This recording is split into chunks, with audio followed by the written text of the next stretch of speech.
Ui đây lên lên. Hello đây mọi người ơi. Đây trúng con chim này. Đồ. Bẫy chuột lại trúng con chim. Đây chim đây mọi người ơi. Lăng lăng đi tông.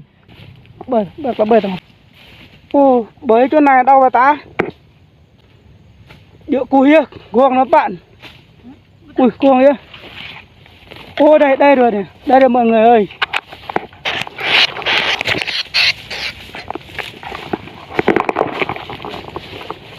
Đúng rồi.